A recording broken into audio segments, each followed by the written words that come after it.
वैसे तो विभीषण विश्रवा और कैकसी के पुत्र और रावण के छोटे भाई थे, ये सभी जानते हैं। इसका वर्णन भी वाल्मीकि रामायण में है। लेकिन विभीषण राम के सौतेले भाई हैं, इसका वर्णन कुछ ही लोक कथाओं में है जो हम वर्णन कर रहे हैं। कुछ लोक कथाओं के अनुसार क्या विभीषण राम के सौतेले भाई थे? क्या है सच? दशरथ की नाजायज संतानों का कौन थी राजा दशरथ की नाजायज संतान? रामायण एक ग्रंथ है भारतीय संस्कृति का, और रामायण के साथ ही इसके साथ न जाने कितने किस्से कहानियां जुड़ी हुई हैं। कुछ किस्से कहानियां लोगों को मालूम है, लेकिन अभी भी कितने किस्से कहानियां ऐसी हैं जिनके बारे में लोग अनभिज्ञ हैं। न जाने कितने ही कहानियां रामायण के मूल ग्रंथों में हैं। आज एक ऐसी कहानी, राजा दशरथ का एक ऐसा पाप जिसके कारण राजा दशरथ को भयानक कष्ट सहना पड़ा था। कौन सा पाप था राजा दशरथ का और क्या परिणाम हुआ उसका?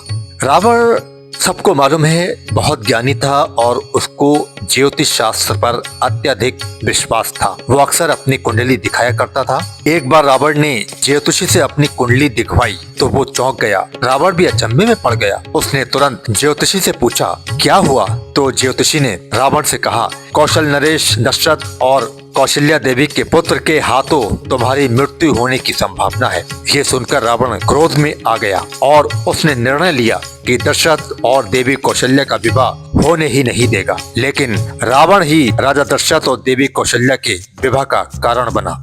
अभी दशरथ और कौशल्या के विवाह के बारे में सोचा भी नहीं था और रावण ने कौशल्या का अपहरण कर लिया। अपहरण करने के पश्चात रावण ने कौशल्या को बीच समुद्र में एक द्वीप में कैद कर लिया। राजा दशरथ ने नारद मुनि और देवताओं की सहायता से कौशल्या को ढूंढ निकाला और उनसे विवाह भी किया। जब रावण इस कार्य में असफल हुआ तो उसने एक और षड्यंत्र रचा। रावण सुभक्षा नामक राक्षसनी के संपर्क में आया। रावण ने उससे कहा कि तुम एक सुंदर स्त्री का रूप धारण कर राजा दशरथ के पास जाओ और प्रेम के जाल में उन्हें फंसाओ और समय आने पर अपनी मायावी शक्ति से राजा दशरथ का सारा वीर्य सुखा देना, ताकि राजा दशरथ संतान योग ही न रहे। सुभक्षा अयोध्या पहुंची तो राजा दशरथ शिकार खेलने निकले थे। शिकार ढूंढते ढूंढते वो काफी आगे निकल गए। तब एकांत में राजा दशरथ की मुलाकात सुभक्षा से हुई, जो सुंदर स्त्री के रूप में थी। उसका रूप रंग देखकर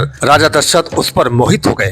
राजा दशरथ और सुभक्षा में शारीरिक संबंध हो गया। इसी का लाभ उठाकर सुभक्षा ने राजा दशरथ का सारा वीर्य सुखा दिया। इस प्रक्रिया में सुभक्षा स्वयं गर्भवती हो गई। सुभक्षा ने एक पुत्र तथा एक पुत्री को जन्म दिया। सुभक्षा उन बच्चों को लेकर लंका आ गई, जहां रावण के पिता विश्रवा ने उन बच्चों को संतान के रूप में अपना लिया। सुभक्षा के जाने के बाद राजा दशरथ अपने घर पहुंचे तो उन्हें पता चला कि वो संतान पैदा ही नहीं कर सकते। राजा दशरथ बहुत पछताए तो राजा दशरथ ने भगवान से प्रार्थना की कि वो कोई मार्गदर्शन दें। राजा ने पुत्र प्राप्ति के लिए न जाने कितने यज्ञ कर डाले, हर तीर्थ पर गए। अंत में पुत्रेष्टि यज्ञ करने के उपरांत 4 पुत्रों राम, लक्ष्मण, भरत और शत्रुघ्न की प्राप्ति हुई। सुभक्षा से जिन बच्चों का जन्म हुआ था वो विभीषण और त्रिजटा थे, जिसे रावण के पिता विश्रवा ने अपना लिया था। इस हिसाब से विभीषण राम के सौतेले भाई हुए। ये कुछ लोक कथाओं पर आधारित कहानी है।